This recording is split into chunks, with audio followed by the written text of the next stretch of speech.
Vale. Buenos días, Matías, ¿cómo estáis? Bien, ¿y tú, Mariano, cómo has estado? Bienvenido a constituyentes.cl, un espacio donde queremos que todos tengan oportunidad de expresarse, sobre todo los independientes. Así que gracias por aceptar la entrevista en este proceso que tenemos de hacerlo lo más amplio posible en el espectro. No, gracias a ti por la invitación y bueno, gracias por la iniciativa de generar este espacio para los independientes, súper valioso, sobre todo en este proceso constituyente que ya está en camino. Sí, pues, estamos en camino, estamos contrarreloj en este proceso que va a ser un hito histórico para nosotros. Bueno, la verdad es que este es un programa de conversación, de debate leve, no te quiero confrontar, sino que más bien queremos que difundas tu ángulo, tu postura. Entonces, voy a partir preguntando, ¿qué estás haciendo aquí? ¿Cómo decidiste entrar? ¿Cómo te dio por venir al proceso constituyente? Pucha, mira, la verdad es que bueno, yo soy de profesión, soy abogado, Ya, estoy a días de ser máster en Derecho Público, de hecho el jueves defiendo mi tesis de máster, ya, y siempre he trabajado ligado al área académica, universitaria y de investigación, y precisamente en el área del derecho público.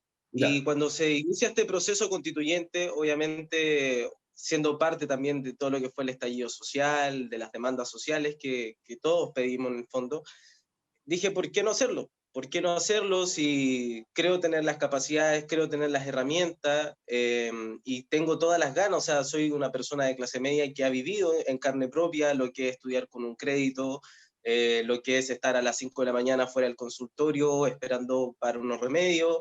¿Cachai? Entonces dije, bueno, creo que este es el momento de poder hacer algo por mi país y lo voy a hacer sin miedo y jugándola todo por el todo, incluso con el temor de que muchas veces los políticos se vayan en contra de lo independiente y qué sé yo, pero bueno, al final si es con miedo, se hace con miedo y vamos para adelante. O sea, ese fue el objetivo en el fondo, es como poder retribuirle a mi país de alguna forma y cambiar las oportunidades que puedan tener las generaciones futuras.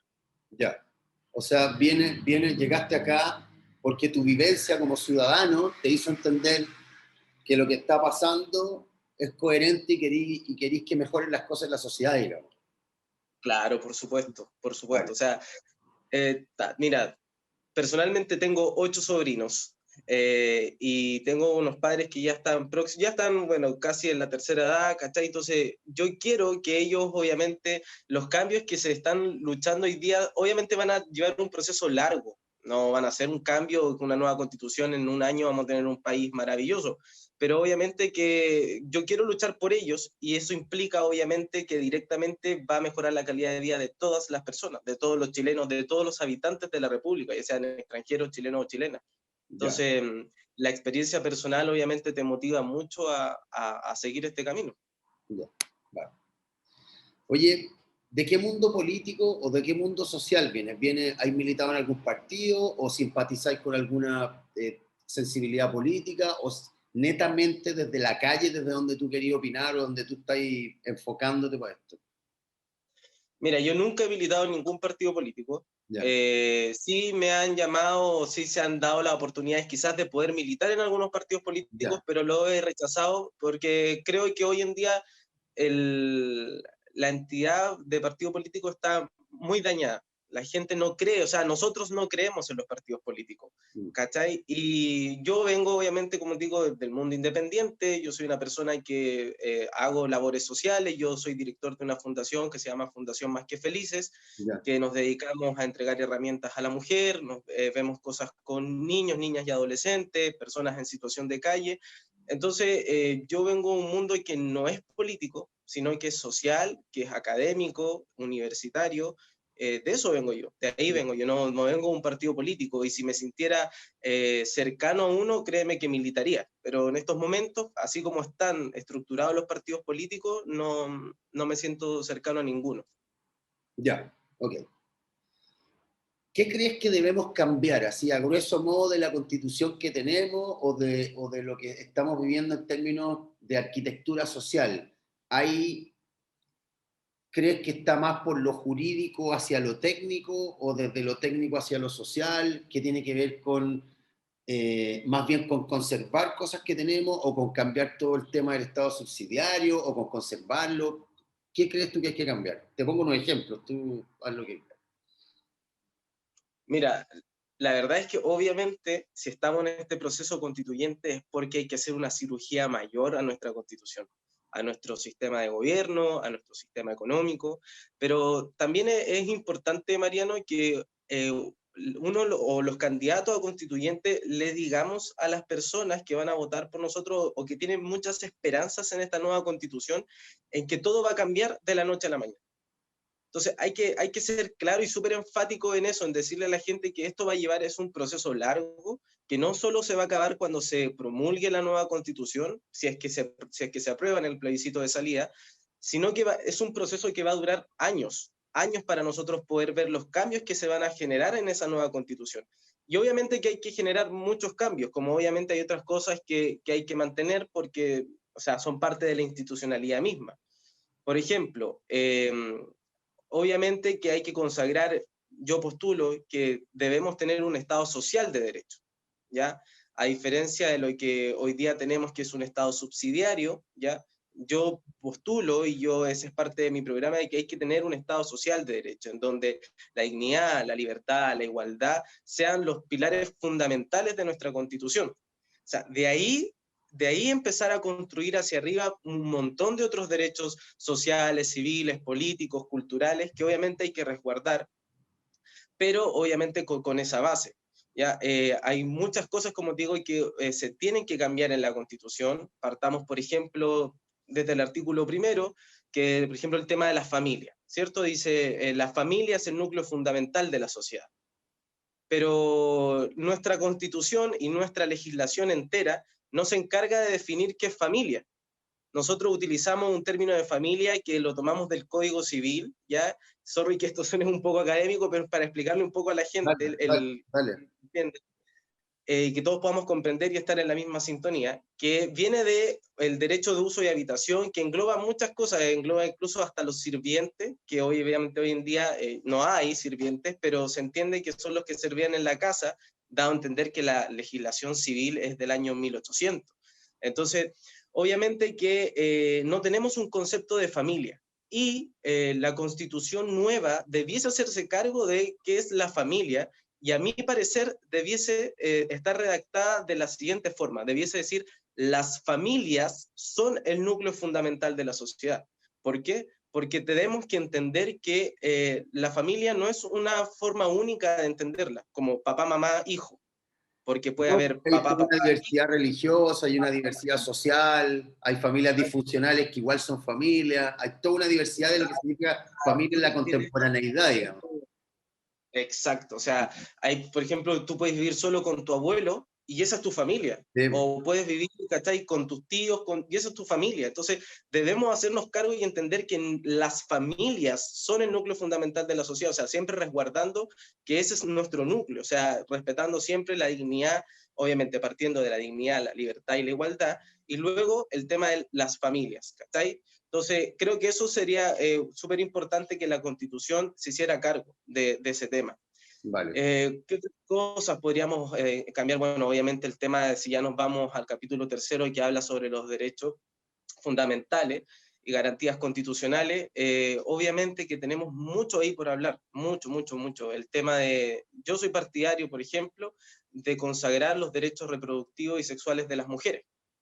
O sea, es importantísimo que hoy en día, dada la situación, nos tenemos que hacer cargo de eso, porque fíjate, Mariano, que ¿Te refieres el al tema aborto, del aborto específicamente? o sea, claro, el aborto es uno de los derechos reproductivos y sexuales de las mujeres, entre otros, pero Ya. obviamente el aborto es un tema súper importante, Mariano, porque fíjate que el aborto está regulado en nuestro Código Penal, obviamente, como un delito, Mm. pero fíjate que está en el título que es sobre el honor de las familias. Sí, O sea, ni siquiera es un delito que está consagrado en el título de los delitos contra la vida.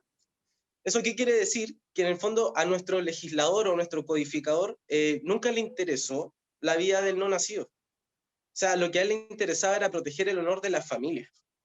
sí, Entonces, estoy de acuerdo contigo. Eso pareciera reflejar la discusión pro aborto y anti aborto cuando uno la escucha. Hay una Claro. ambigüedad ahí. O sea, ahí obviamente mi criterio es como, es súper certero en ese sentido, porque sabes que acá no estamos hablando de aborto o no aborto, si aquí la cosa es aborto clandestino o aborto seguro, Okay. porque el aborto siempre va a estar, el aborto siempre ha existido y siempre va a existir. Es una Entonces realidad, nos tenemos es una realidad, nos guste o no nos guste, es una una realidad. realidad. Claro, y nosotros, y el Estado se tiene que hacer cargo de esa realidad, o sea, el Estado no puede mirar hacia el lado y esperar y dejar que mujeres mueran desangradas, ¿cachai? O que sufran un trauma, porque, a ver, entendamos que abortar es un proceso, obviamente que es voluntario, pero es sumamente fuerte psicológicamente hablando, o sea, es un proceso que si la mujer no va acompañada de una ayuda psicológica, quizás el trauma post-vivencia va a ser, pero súper fuerte y puede llevar incluso al suicidio de la mujer. O Entonces sea, hay que ser... va a afectar a todo su entorno, porque esa mujer después tiene otros hijos, esos hijos van a estar influenciados por ese postraumático que tiene ella, y esos niños van a crecer quizás más tristes, hay toda una afectación en el núcleo social de esa mujer, ¿no? Claro, Sí. claro. Por Oye, supuesto que sí. bueno, bastante claro cuál es tu postura. ¿Qué crees que debemos conservar de la actual Constitución? Bueno, la actual constitución obviamente que, a ver, tiene muchas cosas malas, ¿ya? Digamos actual, que tiene como ciento y tantos años, más allá de que en la época de Lagos se haya reformado bastante y de lo que haya dicho Lagos, de que tenemos una nueva constitución, hay como un ADN que no ha cambiado en la historia, ¿no? Entonces, entendiéndolo No, por profundamente. supuesto, por supuesto. Por supuesto. Pero, pucha, mira, obviamente que hay instituciones que se encargan de nuestra constitución que debiesen seguir, obviamente, porque es parte de la institucionalidad de nuestra idiosincrasia. No sé, por ejemplo, yo no me imagino sacando de la constitución a la Contraloría General. No me imagino sacando de la constitución, por ejemplo, el Poder Judicial. No me imagino, obviamente que esas cosas sí hay que mantenerlas en la constitución. ¿Ya? Hay otras que yo obviamente soy partidario de eliminarlas. Yo, por ejemplo, soy partidario de reformar nuestro poder legislativo. Partamos por ahí. O sea, yo soy de la idea de que tenemos que tener un Congreso unicameral, con mayor representatividad, eso sí, porque hoy en día somos el país con la menor representatividad dentro de la OCDE. Entonces, necesitamos tener en ese sentido un Congreso unicameral, ya para efectos de no tener que tener este problema de la doble tramitación, qué sé yo, que al final el Senado ha pasado a ser hoy día, Mariano, una cámara súper elitista, que en el fondo lo único que hace es unos pocos entrabar el trabajo legislativo de los diputados y diputadas. Entonces, Te yo iba a creo que... preguntar, te iba a preguntar, perdón la interrupción, te iba a preguntar con respecto a eso, ¿qué opináis de la figura del Tribunal Constitucional? Porque hay Tribunal Constitucional en otros países, pero entiendo que las atribuciones del que tiene acá son diferentes. Claro, Entonces, claro. claro, uno ve el Tribunal Constitucional, que a veces es necesario quizá en procesos más críticos, pero de repente ve que todo el Congreso legisla y si a una minoría no le gustó, lo lleva al Tribunal Constitucional, ha pasado con la izquierda y con la derecha, con los dos. Sí. Y se pasan al legislativo por donde quieran y declaran inconstitucional algún proyecto o alguna aprobación de un proyecto, no sé, y uno dice, bueno, ¿para qué votamos por estos gallos si el Tribunal Constitucional por un pequeño quórum va a decir hasta nunca con esto que todos queríamos? ¿Qué opináis? ¿Hay que eliminar el Tribunal Constitucional? ¿Hay que quitarle atribuciones? ¿Qué opináis de cómo se elige la gente en el Tribunal Constitucional? Mira, en el mundo académico, Mariano, el Tribunal Constitucional se ha pasado a denominar el cuarto poder del Estado. Sí. Es a tal el nivel porque, mira, si tú lees la Constitución, yo invito a la gente a leer la Constitución, no hay un contrapeso hacia lo que hace el Tribunal Constitucional, no hay un control. Tenemos a todos nuestros tribunales, ¿cierto? Que el máximo tribunal de nuestra nación es la Corte Suprema, que lo supervigila, ¿cierto? Económica, disciplinariamente, pero el Tribunal Constitucional no está dentro de esta supervigilancia de la Corte Suprema. Entonces, y el Tribunal Constitucional sí puede inmiscuirse en sentencias, en autos acordados de la Corte Suprema, pero no así a la inversa. Entonces, mira, aquí hay dos cosas, y yo tengo una postura en este sentido súper ecléctica. ¿Por qué? Porque yo soy partidario, por ejemplo, de que si se va a mantener el Tribunal Constitucional, por mayoría de cierto de los constituyentes, de los convencionales constituyentes que estén, si yo estuviese ahí y por la mayoría se quisiera mantener el Tribunal Constitucional, yo soy partidario de que se regule las facultades que tiene el Tribunal Constitucional, la manera en que se eligen los miembros del Tribunal Constitucional. Yo, de plano, rechazaría el nombramiento que hace el presidente de la República de ministros del Tribunal Constitucional. ¿Por qué? Porque eso inmediatamente significa que ya va a ser un órgano político. O sea, ya inmediatamente va a depender es bien poco democrático que si hacemos todo proceso de elecciones, de selección, venga alguien y diga tú. Claro, por supuesto. Sí. Entonces, si fuese así, Mariano, de mantenerlo, obviamente que hay que regular y hacer un contrapeso entre ambos tribunales. O sea, la Corte Suprema debe tener la capacidad y la facultad de poder también hablar o emitir dictámenes respecto de lo que dice el Tribunal Constitucional. Ahora, mi opinión personal, yo soy partidario de que el Tribunal Constitucional se suprima y vuelvan las facultades a la Corte Suprema. No te como lo era continuar el Tribunal Constitucional.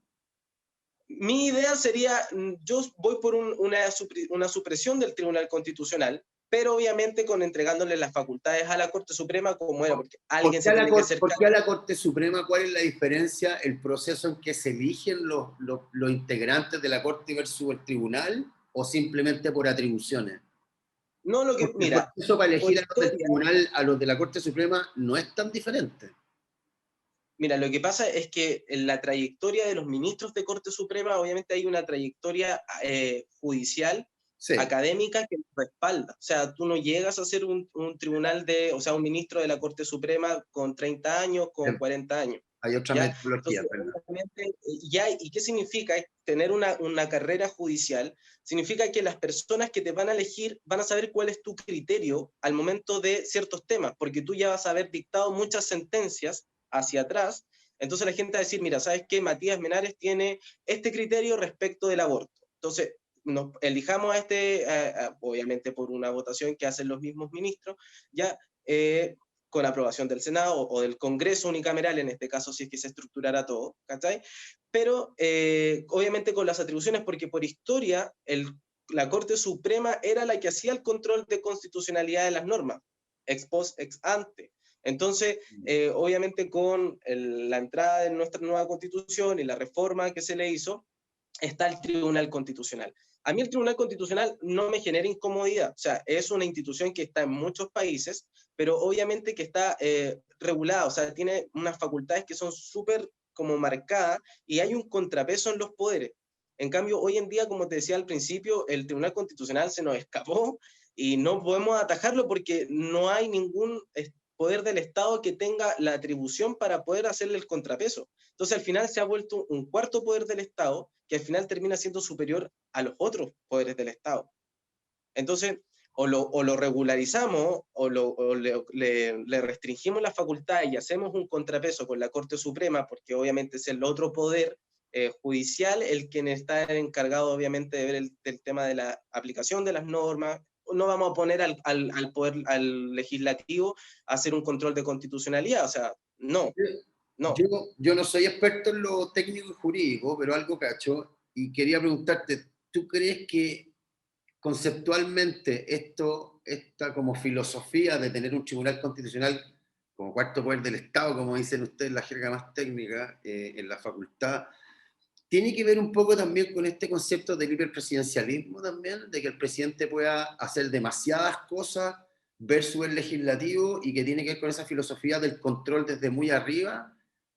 Eso es uno. Y por otro lado, ¿crees que sería bueno para salir de este régimen hiperpresidencialista y pasar quizá a uno parlamentario con primer ministro o algo así? No, mira, el tema del Tribunal Constitucional... Lo han varios, por eso te lo pregunto. Sí, sí, por supuesto. Mira, el tema del nombramiento de los ministros del Tribunal Constitucional, obviamente que el Ejecutivo está porque es un tribunal que se elige por el Ejecutivo, el Legislativo y el Judicial. ¿Me entiendes? Pero sucede que el Ejecutivo, a mi parecer, obviamente a elegir ministros dentro del Tribunal Constitucional, que incluso puede salir entre ellos el presidente del tribunal, el presidente siempre va a ser el que va a dirimir las contiendas que se susciten cuando hay votación par. Entonces, si tenemos un ministro de presidente del Tribunal Constitucional que fue nombrado por el Ejecutivo y que es el Ejecutivo el que presentó, por ejemplo, la inconstitucionalidad de la norma, ¿ya?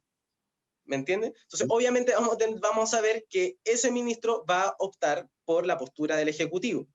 Entonces, obviamente que existe este tema de un control que se da debidamente al hiperpresidencialismo que hoy día tenemos.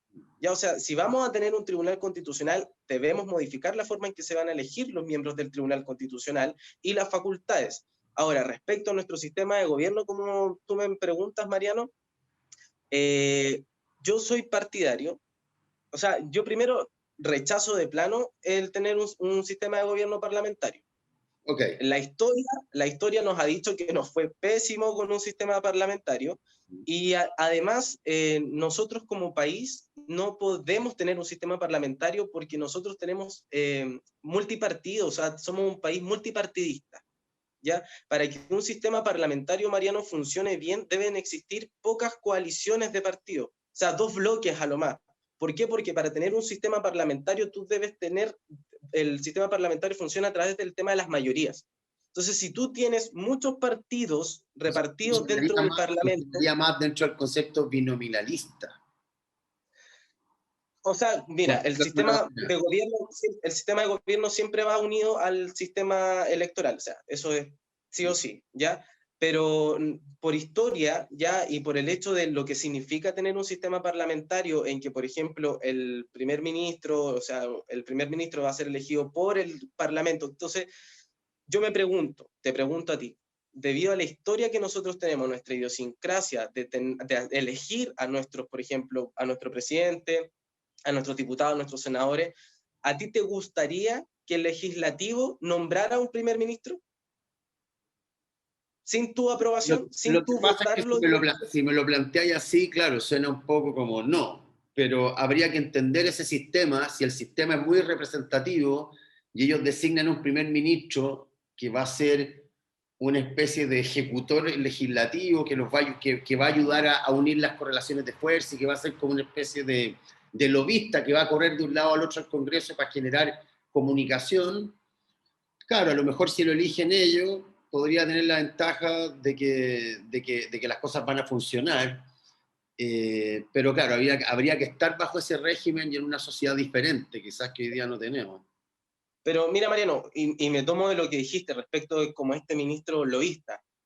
El artículo 33 de nuestra Constitución actual, ya, de manera súper incipiente, establece la figura de un ministro coordinador. Dice que el presidente podrá nombrar a un ministro que coordine las relaciones entre el Ejecutivo y el Legislativo. Sí. ¿Cachai? Entonces es un ministro que obviamente nunca se ha nombrado, es una figura que existe incipientemente, pero que nunca se ha utilizado. Está camuflado un poco con el ministro del Interior, ¿no? Mira, con el vocero del gobierno, ¿no? No tan así, Mariano. Lo que pasa es que este ministro... Acuérdate que lo que pasó con Blumel, que cuando no lograron ponerse de acuerdo en el Congreso, la UDI se fue con todo contra Blumel y dijo, hay que sacar a Blumel porque no fue capaz de lograr este acuerdo. Entonces parece ser que ese designado pudiera ser la imagen de ese ministro, ¿no? Es que, mira, si te fijas, si nos vamos como al tema de los ministros hoy en día, todos los ministros tienen la posibilidad de asistir a las sesiones de su competencia. Entonces, por ejemplo, podríamos hacer, no sé, el ministro de salud va a ser un ministro coordinador en el área de salud, entonces con el legislativo en materias de salud. El tema de seguridad del interior, el ministro del interior. El de defensa y así. Acá el ministro coordinador está no sé si por encima, como jerárquicamente hablando, sino que me refiero a que coordina todas las áreas del gabinete. ¿Cachai? No una en específico, no sí, como lo que es. Entonces, esa sería como la figura del ministro coordinador, que a mi parecer, yo lo encuentro que es súper buena y que se podría potenciar en nuestra nueva constitución. ¿Ya? ¿Por qué? Porque mi idea es pasar a un sistema no semipresidencial, sino que se denomina presidencialismo atenuado. ¿Ya? En el fondo tenemos a nuestro presidente de la República, elegido por nosotros en votación directa, ¿cierto? Y tenemos esta figura del ministro coordinador, que lo podríamos elevar muy similar a un primer ministro, pero no es que se vayan a dividir las funciones de nuestro presidente en jefe de Estado, jefe de gobierno, no, sino que está el presidente de la República, ¿ya? Y el ministro coordinador, que va a ser el jefe de gabinete, y que va a coordinar las relaciones entre el Ejecutivo y el Legislativo. A mí me parece ese criterio súper bueno. Y obviamente que quitándole facultades al presidente de la República respecto de materias e iniciativas de ley, porque obviamente eso significa que hay un hiperpresidencialismo en nuestro país, y si lo tenemos que atenuar, obviamente que hay que eliminar ciertas facultades que tiene el presidente en esa materia. Yeah. Bueno, ya nos dimos cuenta que tu perfil es bastante, en lo jurídico hay una expertise importante, que es destacable, y vemos que ahí tenéis un aporte. Me gustaría preguntarte ahora otras cosas para que te conociéramos más. Dale. Me dijiste que creciste en una familia de clase media, que se tuvo que endeudar por la educación para que tú pudieras estudiar. En tu caso parece que exitoso, estás sacando un máster. Hay gente que no le fue tan bien con la educación. Yo ahora no quiero hacer una apología del Estado subsidiario, el endeudamiento. Quiero que la gente se sensibilice. ¿Quién eres tú? ¿Cómo era tu familia? ¿Tenías un papá que trabajaba un montón todo el día, llegaba muerto a la casa, tu mamá se encargaba de la casa, estaban separados? ¿Cómo era tu barrio? ¿En un barrio de clase media, en un colegio público? ¿De dónde venís? Mi vida fue, o sea, yo creo que al final como la mayoría de los chilenos, como un sub y baja. Yeah. Yo me acuerdo de haber, o sea, obviamente en mi infancia, mi familia, bueno, mis papás están casados, ya llevan 41 años de matrimonio. ¿Eran católicos? ¿Son católicos? ¿Son católicos? No, cristianos. Cristianos, bueno. Sí. Yo los veo felices, se ven felices, se aman mucho. Somos 4 hermanos, tengo 8 sobrinos, soy el menor de mis hermanos. Y bueno, mi familia, bueno, crecimos, yo de chico me acuerdo que nosotros teníamos un negocio en el Matadero, ya el barrio Franklin, una carnicería, una avícola, qué sé yo, y bueno, cuando empezaron a salir las cadenas de supermercados y ya de manera masiva, el barrio Franklin se vino abajo. ¿Tu papá qué comentaba cuando empezaron a aparecer las cadenas grandes y todo? Decía, no, me las voy a ingeniar, voy a luchar, o decía, puta, cagamos. ¿Cómo era el ambiente en tu casa cuando se vino un poco abajo? Claro, yo igual era súper pequeño en ese entonces, donde tenía 4 o 5 años, pero sí tengo muy presente, onda, así como el Mariano, la imagen de mi papá sentado en la mesa, revisando cuadernos, sumando, ¿cachai? Onda, y agarrándose la cabeza. Eso como que a mí jamás se me ha olvidado esa imagen. Y bueno, cuento corto, perdimos los negocios, qué sé yo. En ese entonces, obviamente, como podíamos teníamos estos 2 negocios y eran negocios súper fructíferos. Yo estudiaba en un colegio privado, yo vivía en la avenida La Florida, o sea, en la Florida, en el paradero 14. ¿Creciste en La Florida, Walker Martínez? Ahí, por ahí. Entonces, bueno, esa realidad cambió totalmente. O sea, después nosotros, como digo, con lo que nos quedó, de lo que se quedó el negocio, nos fuimos a un barrio en Estación Central, cerca de la Vega Chica.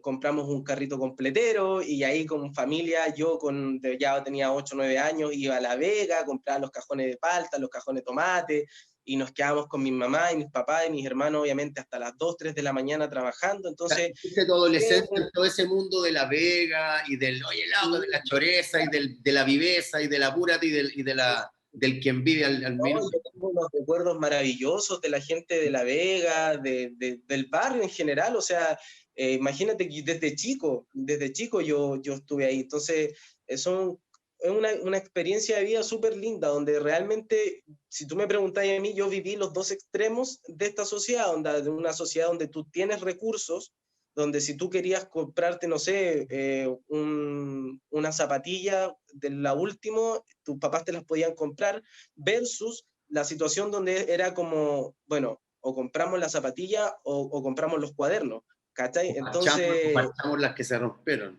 claro. Exacto, ¿cachai? Entonces viví esos 2 extremos y eso, ¿sabéis qué significó? Y agradezco en ese sentido a Dios, porque eso hizo que mi familia se uniera demasiado. Porque hay otras familias que cuando viven crisis económicas se dividen, muere la relación, o sea, las familias se rompen cuando hay crisis económica. Mi familia no, se unió mucho y bueno, ya después yo estudié en el Instituto Nacional, de ahí pasé a la universidad, yo estudié en la Universidad Central, estudié con beca, con el crédito con aval del Estado, estoy endeudado hasta no te digo dónde, ¿cachai? Pero no importa, saqué la carrera, luego en la misma universidad, yo trabajé en la universidad hasta el tema que empezó la pandemia, y fue la escuela de Derecho la que a mí me becó para estudiar el máster. O sea, yo, gracias a Dios, ni siquiera he sacado un peso de mi bolsillo para pagar el máster porque no tendría. Ya. No tendría en estos momentos, obviamente, que todos vivimos súper difíciles. Sí, pues. Entonces, en ese sentido, he sido como súper privilegiado. Y obviamente esas oportunidades que me ha dado la vida, yo las he aprovechado. O sea, creo que hay que hacerlo. Las oportunidades se presentan una vez. Lo mismo que pasa con este proceso. Yo no sé si vaya a salir o no, pero para mí esta es una oportunidad que me va a ayudar a crecer como persona, que me va a ayudar a crecer como profesional y me va a acercar mucho a la gente, porque mi idea es seguir en este mundo. O sea, a mí me gusta el tema de la política, el tema de poder contribuir al país de una manera directa, o sea, clara. Oye, Matías, Entonces, dime, para ir terminando, bien cortito, dale. cuando vino todos vimos lo que pasó con el estallido, todos tienen teorías diferentes, pero no tan diferentes en el diagnóstico. Hay unos que tienen unas teorías, bueno, un poco singulares, otros más aterrizadas, de todo, ahí depende de los criterios. Yo tengo la mía bastante clara. Yo quiero preguntarte, ¿tú crees que el problema del estallido social hoy día, post-estallido, en el diagnóstico, qué importancia tiene el diagnóstico desde la parte social y toda la profundidad de ese underground que explotó en el estallido, que quizás cuántos años venía atrás, tuvo algunos guiños con la Revolución Pingüín y otras cosas que de a poquito fueron saliendo, versus el problema del orden social? A veces el gobierno pareciera estar muy concentrado en, aunque ya ha reconocido que la sociedad tiene problemas, en el orden público, y hay mucha gente que está muy preocupada del orden público y de la sanción al acto en sí desde una mecánica sistémica, ok, y hay otra que está más concentrada en la justificación y en entender por qué pasó esto. ¿Qué ponderación le hay a las dos cosas? ¿Cómo lo veis así rápido? A ver, mira, el estallido social obviamente que fue una situación, un hecho del país que nos va a marcar a todos por siempre. O sea, esto es el estallido social el que da la posibilidad y el puntapié para que inicie el proceso constituyente. Pero obviamente yo soy súper yo cuestiono mucho la reacción que tuvo el actor del Ejecutivo en materia del estallido social. Ya, o sea, las violaciones a los derechos humanos fueron graves y obviamente que deben existir sanciones en ese respecto. O sea, nosotros como una democracia debemos proteger y promover los derechos humanos. Respecto al underground que tú me mencionas, como todo esto que teníamos guardado, yo creo que los chiquillos, los adolescentes, una vez más, como nosotros quizás lo hicimos en la Revolución Pingüina, ellos con el estallido social una vez más demostraron que el descontento que todos teníamos, el descontento, ¿cachai? Que ellos lo demostraron porque cuando tú eres joven, tú eres adolescente, tú llegas y actúas, ¿cachai? Después cuando tú ya uno se va haciendo grande, va perdiendo quizás esa esencia en que decís como, pucha, sé que estoy mejor con mi trabajo, tengo un trabajo, puedo llegar, puedo pagar el arriendo, qué sé yo, y nos conformamos. Y nos vamos conformando y nos vamos conformando y al final terminamos siendo unos compadres súper infelices porque no tenemos todo lo que realmente quisiéramos en muchos aspectos de la vida. ¿Cachai? Entonces, yo hago como un balance en que, si bien dependiente de las cosas o cómo se sucedió el estallido social, el balance para mí es positivo en materia de las conquistas que se lograron. El proceso constituyente es una gran conquista del estallido social, pero obviamente esa conquista trajo muchas pérdidas y dolorosas, vidas humanas, violaciones a los derechos humanos, como te comentaba. Entonces, creo que esas sanciones deben existir. Como país nos tenemos que hacer cargo de que los responsables de esas violaciones paguen por eso. ¿Cachai?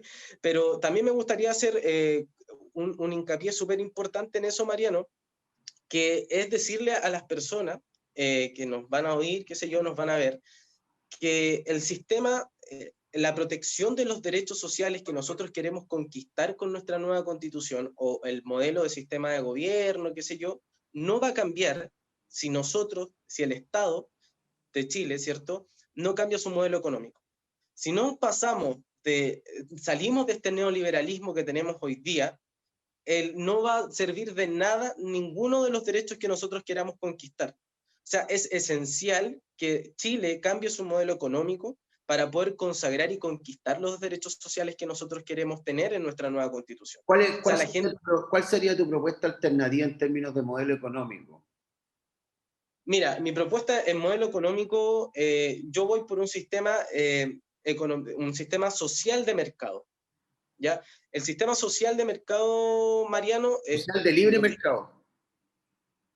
Mira, lo que pasa no es de libre mercado, no es de libre mercado. Lo que pasa es que tenemos tres variantes, por así decirlo. ¿Ya? Al principio eran dos caminos, el socialismo, ¿cierto? O el liberalismo, o el capitalismo. Guerra Fría, eso ya se fue. Entonces, nace este tercer camino. Este tercer camino nace a raíz del término de la Segunda Guerra Mundial, donde los países europeos que estaban, ojo, estaban en el suelo, estaban bombardeados, no tenían arcas fiscales como para poder decir, hoy no, consagremos todos los derechos sociales, qué sé yo, no.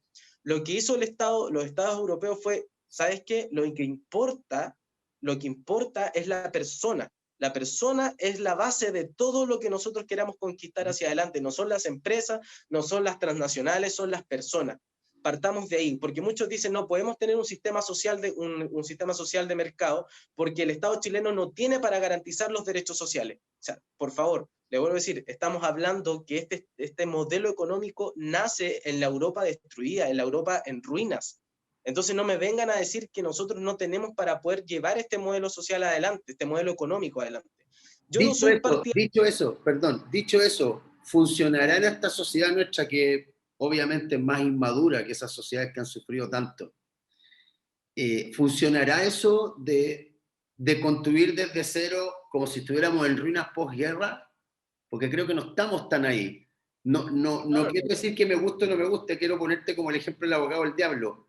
¿Funcionará ese concepto o esa visión filosófica en la economía más extrema de posguerra versus esta de sociedad latinoamericana más inmadura, que no viene de tantas guerras, sino que viene más bien de la dictadura militar y del colonialismo, de la hacienda, de otros problemas? Mira, y ahí en eso también es un punto obviamente de discusión y pucha, de verdad da para poder estar horas y horas conversando porque el resto de temas son súper interesantes.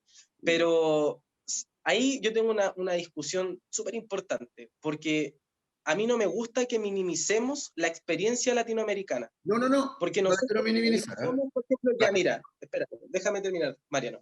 Por ejemplo, nosotros no vivimos las segundas guerras mundiales de manera como lo vivió Europa, Asia, qué sé yo, Estados Unidos, pero sin duda que hemos tenido nuestra propia experiencia. La desigualdad social que vivimos nosotros es horrible, onda a nivel latinoamericano, ¿cachai? Entonces, creo que tenemos una madurez suficiente para poder llevar adelante un modelo económico diferente. O sea, ya vimos que el neoliberalismo extremo, que nos llevó obviamente a ser un país, porque somos un país próspero, la diferencia es que somos un país desigual, o sea, somos prósperos, estamos dentro de la OCDE, somos un país casi en vías o sea, casi desarrollado, pero somos súper desigual. Entonces, ese sistema económico no nos sirve, tenemos que cambiarlo. Personalmente, no soy partidario del sistema socialista porque, mira, gracias a mi profesión, yo pude hacer un viaje el año pasado a la isla, a Cuba, para efectos de, pues, bueno, cosas que no se podrán conversar en otro podcast, ¿cachai? Pero yo viví en carne propia lo que es ese sistema social de mercado. O sea, un sistema socialista donde la propiedad privada está al mínimo, donde, por ejemplo, los cubanos y cubanas no pueden acceder a restaurantes, a hoteles, porque en verdad lo que te cuesta una limonada, porque allá no hay mucha variedad de cosas, o sea, es como una limonada y basta, y para contar. Y el sándwich de pierna de la calle. Claro, ¿cachai? Entonces, eso para graficarlo, te sale, no sé, 3 Cook, que es una de las monedas que utilizan ellos. Y ellos ganan al mes 2 Cook. O sea, ¿de qué estáis hablando? O sea, un desayuno tuyo es un mes de trabajo de ellos. ¿Cachai? Entonces, yo no quiero eso para mi país. O sea, no lo quiero. Y soy súper tajante en ese sentido. Nadie lo quiere. Yo creo que los chilenos, yo en estos podcasts chatos no quiero hablar de política ni de transparentar mis posiciones políticas, pero sí quisiera decir que hay algunos sectores tanto de derecha como de izquierda que creen que en general la gente en Chile no es muy inteligente. Y hacen caricaturas, hacen la caricatura ultra neoliberal y hacen la caricatura de Chilezuela y ahí yo creo que, claro, esa premisa parte siempre de que la gente es tonta y no entiende lo que está pasando en otros lugares con el paradigma socialista, con el paradigma ultra neoliberal. Así que sí, yo ahí... Yo pienso igual que tú, Mariano. Yo pienso igual que tú. O sea, la gente no es tonta. Yo creo que lo interesante de hacer esta iniciativa de constituyente es demostrar que la gente que está fuera de los conglomerados políticos, que ya perdieron bastante validez, aunque van a venir gente que viene de origen político, que yo también la respeto, hay gente que tiene harto que aportar, etcétera. Yo creo que es súper importante que se den cuenta que la ciudadanía está muy pensante y de alguna manera con el estallido social la ciudadanía está mostrando un poco más de madurez que el Ejecutivo, ¿cachai? O sea, llegamos hasta aquí por egoísmo político al fin del cabo. Es que los tiempos han cambiado, Mariano. O sea, el acceso a la información hoy en día es muy diferente a lo que era quizás en los años 80, en los años 70. Y piensa que todos los políticos, o la mayoría de los políticos que hoy día están, son de esa época. O sea, estamos hablando de los 90, de los 80. Entonces, ellos tienen ese... Que no tiene nada de malo, tienen mucho que aportar, pero claro, se han ido enquistando algunos, se ha formado esta especie de oligarquía política que plantean Claro. como la ley de Mitchell, y bueno, ya todos vemos que ya están... Oye, para cerrar, ¿distrito que representa? Distrito 13, las comunas San Miguel, El Bosque, Pedro Aguirre Cerda, La Cisterna, Lo Espejo, San Ramón. Hermosas comunas. Yo vivo en San Miguel, así que el Distrito 13, nuestra lista se llama Independientes sin Padrinos. Somos una lista, nosotros presentamos el recurso de protección en contra del CERVEL, ya que fue, bueno, el CNN hizo un reportaje ahí, el Diario Constitucional, el Periodista, el Clarín de Chile, y estamos a la espera de ver lo que dice la Corte de Apelaciones respecto a nuestro recurso de protección, que va a ser un tema súper interesante, que de momento ha estado súper como callado, bajo perfil. El CERVEL va a recibir harta queja en este proceso. Sí, y es súper lamentable, Mariano, porque el CERVEL tenía todo para ser el organismo, pero sí, estrella de este proceso. Habría que entender legislativamente qué tan atados de manos están. Yo no Ahí sé si volvemos al legislativamente, yo mismo diría tema. más bien políticamente.